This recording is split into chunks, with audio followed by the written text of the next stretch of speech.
Hey everyone, it's Horror Free for All, and I hope you're doing well today. I have a movie review of a 2003 film. It was directed by Jay Genrosakar and written by Broken Lizard, the team that made Super Troopers. And the film in question is 2003's Club Dread. Now, I have here the unrated DVD. For some reason, this film has yet to see a Blu-ray release. I'm surprised Scream Factory hasn't tried to pick this thing up or anything like that for their label. So if you're out there looking for this movie for your collection, they do have two DVD versions. They have a normal cut, and then they have this unrated, I guess, director's cut here. This is the version I watched for the review. Now, I saw this movie at a Goodwill recently, and it was like less than $1, and it flooded back some memories of watching this with my friends as a teenager. This was a movie that we would sometimes rent at Blockbuster back in the day, alongside movies like See No Evil or the Texas Chainsaw movies from the 2000s or The Hills Run Red, movies like that. And this one, it spoke to me and I wanted to revisit it. And after rewatching this movie, I have to say this is a little forgotten horror comedy classic. Now, if you don't know anything about Broken Lizard, I think they made a few movies. Like, I know they made Super Troopers, I know they made Beer Fest, and they made this movie. And this one was a critical and box office failure, given the amount of money they were given to make the movie. It didn't make back its budget whatsoever. But I have to say, this movie deserves a lot more praise than people have given it over the years, it seems. And like I said, the fact that it's not on Blu-ray is kind of insulting for something like this. As somebody who loves a good horror comedy when it is good, seeing something like this that's more of a comedy movie themed like a horror movie is a bit different. Kind of like in that scary movie realm. I guess that's what they were going for with this. But this movie also has a lot of unique things I've never seen done in horror films, particularly slashers, that make this kind of fun. The whole thing is set on a tropical island. There's so many things about it that kind of stick out. So off the bat, if you have not seen Broken Lizard's Club Dread, go take the time and buy this DVD for your collection and check the movie out. I guarantee you there's something in here for everyone, whether you're looking for that sleazy humor that was back in 1980s slashers, or maybe you just like early 2000s comedy movies, or maybe you're just a fan of horror comedies to begin with and you haven't seen this before, go check it out. So what's this movie about? What's the concept? So the movie starts off in like a prologue type of way where we get to meet this guy and these two girls. Now you gotta understand that this movie, by every stretch of the imagination, is a farce. Everything about this movie is played up in that over dramatic, over conflated type of way to kind of mock slasher movies. And if you're somebody out there that's like a huge slasher fanboy or fangirl even, and you don't like it when people make fun of slashers, that's something you're going to have to put past to get into this movie. Essentially, this guy and these two girls, they're about to have like a threesome out here on this island off the coast of Costa Rica. And they're kind of away from everybody out in the jungles. They are playing around, they knock over a head of a statue, and they end up finding this mausoleum to go inside and essentially fuck each other. It turns out that there's a killer who dresses like this in the movie, lurking in the shadows of the mausoleum, and the one guy character gets killed, and then we see the other two girl characters meet their demise. And after we get to see that, it's recontextualized that all of this took place an hour after the events that we're supposed to know. And we see this boat of resort workers, and if you don't know what this resort is supposed to be like, it's supposed to be like an island resort similar to Jimmy Buffett's Margaritaville, except in this one, in this movie here, it's called Coconut Pete's Pleasure Island. And we meet the main cast, which is basically everybody here, and then the woman with the breasts on the cover here, who's played by Brittany Daniel, who you might recognize from like Joe Dirt and White Chicks. Coconut Pete here is played by Bill Paxton, the late great Bill Paxton, and he's phenomenal in this. But they're about to get to the resort and have a fun time with all these spring breakers that are leaving from college to come to the island to essentially party and look to these workers to facilitate a good time for them. So once we get caught up to speed with everything, the workers start to notice that some people have kind of disappeared off to nowhere, and something doesn't seem to be right. Later on in the evening, there's a campfire legend going around about this dickless killer that was like essentially castrated, and it supposedly is like an island legend that has carried over, but some people seem to dismiss it and they don't think anything of it. But later on, the main character Brittany Daniel and a couple other characters that we get to meet from the Broken Lizard group here, they are getting kind of suspicious that, you know, something's off. They notice that people, let's just say, start dying. there's a certain worker that ends up having something weird happen to them, and then, you know, later on there's a guy, while they're playing a real life game of Pac-Man inside of a maze wearing costumes essentially, they find the body of somebody in that maze. And they start to imagine that this killer may or may not actually be happening, and may be actually real, according to island legend. And as the movie goes along, they start to notice that on this, you know, billboard of sorts, or I guess this chart board with all the workers' names on it, somebody keeps changing some, I guess, inspirational quotes on the bottom of it. And every person that seems to be dying from this group of workers has their name crossed out. And it comes to a point where in the story, the survivors notice that the killer's only going after the workers, and it may or may not be associated with one of Coconut Pete's songs, that I think it starts with like Naughty or something, which the killer keeps scribbling into the chest of each of the victims. So they get this bright idea that the killer is obviously using the song to you know, pick its victims, and they start to look for signs, and one of the signs happens to be like the song mentions an octopus or something. So they're trying to think of, you know, what that could mean. They start to kind of point the finger at somebody for being the killer, and there's a bunch of misdirects, and there's a lot of suspects in this movie, which the movie actually does a pretty good job at evenly spreading them throughout it. And you don't really know who the killer could be, but as the movie goes along, in this cut specifically, which is basically almost 2 hours long, it does take a while between each kill, I would say, but we start to see more and more people die. The suspects start to narrow. There's a massage guy that seems to be a super fan of this Coconut Pete that they end up suspecting. There's a guy with dreads that maybe does a lot of drugs, they seem to suspect. They even suspect Coconut Pete at some point. They suspect a DJ. But we see certain people die off when we start to get to the point of the movie near the climax, where they're all, the remaining survivors, I think there's like 3 or 4 of them, which includes the final girl, Brittany Daniel here. They are essentially in this room, and one of the people in the room essentially reveals himself to be the killer. And the climax ensues.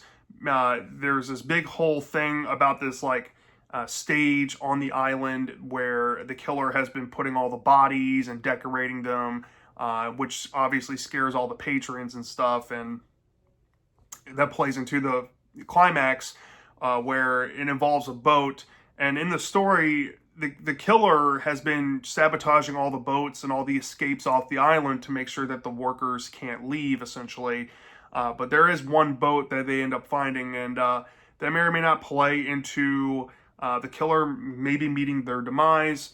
And then we get caught up to speed at the very end of what's going to happen next.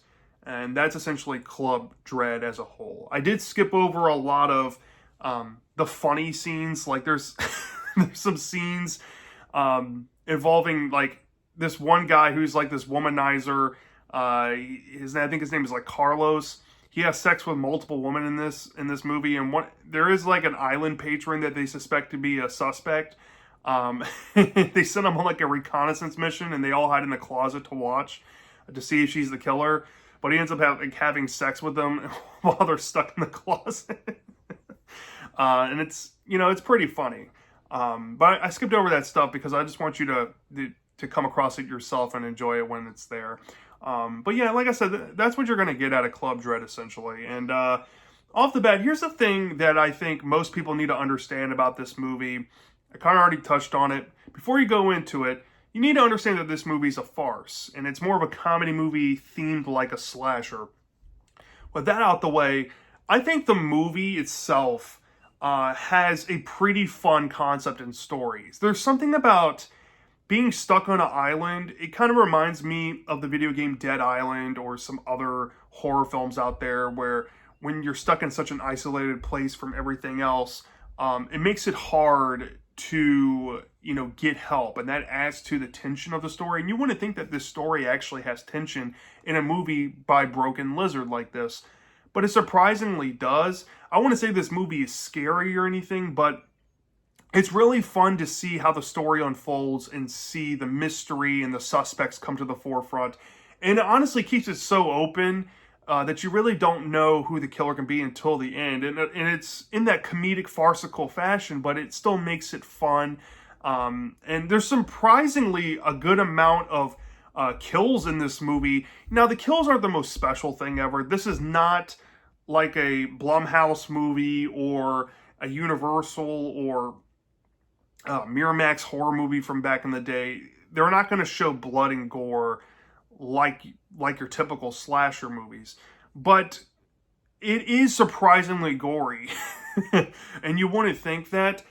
Some of the kills, they do happen off screen, but there's like gag reveals of the bodies that are actually pretty revolting that I thought was really good, which adds to the fun of it.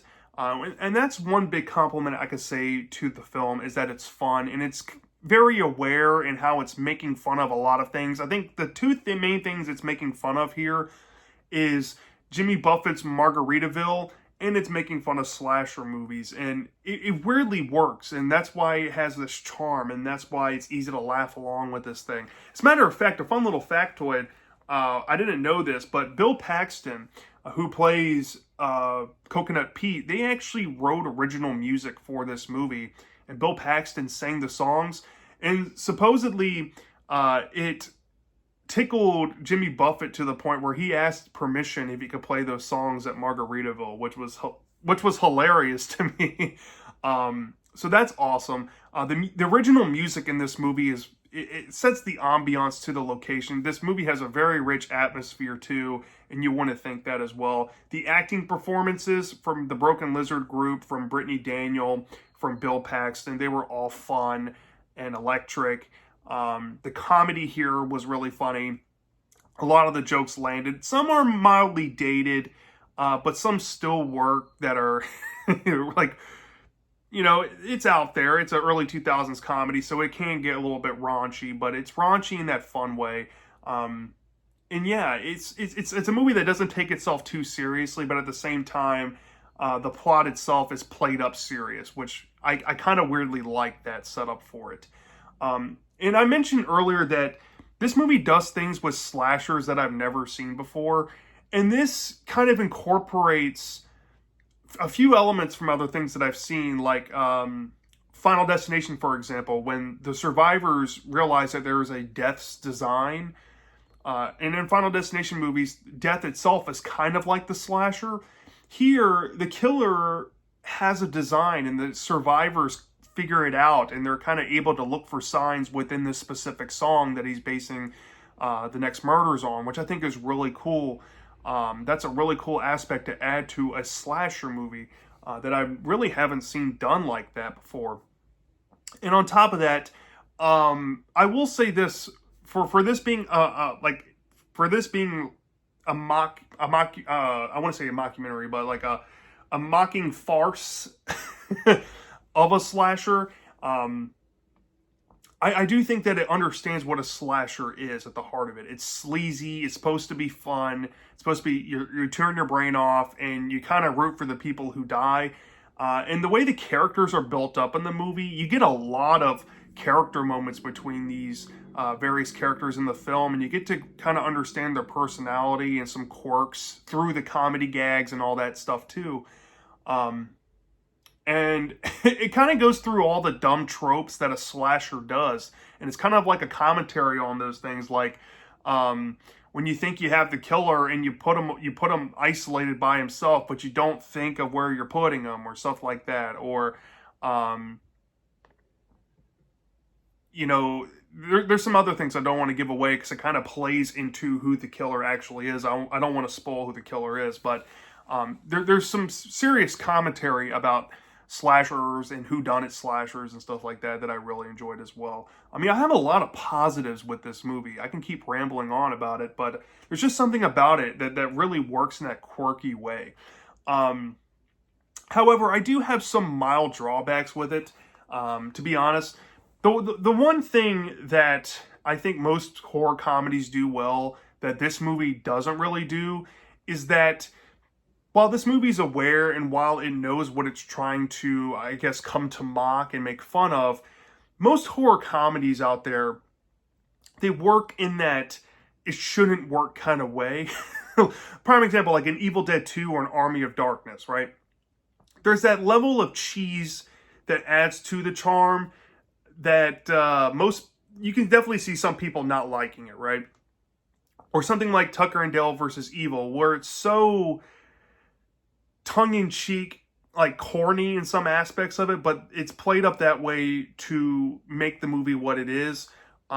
It's not like your typical horror comedy in that way, where those movies had a lot more, I guess, gore and original kills to kind of play up the farcical nature there, or there was actually some genuine horror elements there. This movie just it doesn't really work like a traditional horror comedy. And the only time I found myself laughing, and trust me, I did find myself laughing a lot of the times, it never was at the horror itself like a horror comedy should. It was laughing at the jokes the characters were making with each other. It was just these stupid little things that they would say that was funny. Hence why I said this is a comedy movie themed like a horror movie. It doesn't really feel like a true horror comedy, but it kind of is. And for that, I can't really compare it to fairly and comparatively to some of my other favorite ones that I think were actually horror first and then comedy second. I kind of wish it played more into the horror and was maybe a little more scary, which is my second negative, actually. It's not really tense and scary, even though it's predicated on being a slasher movie or in a horror realm. It's kind of like a scary movie kind of thing where you're not really scared at all watching. You're in it for the gags. Even though this movie is played up serious, I think that was kind of a mishandle. They could have easily at least attempted to be scarier here. And I think that probably could have helped the movie for people that went into it blind thinking they were getting a slasher, but ended up getting like a comedy farce. I do think there are some room for tweaks here to make it a little bit better in terms of that.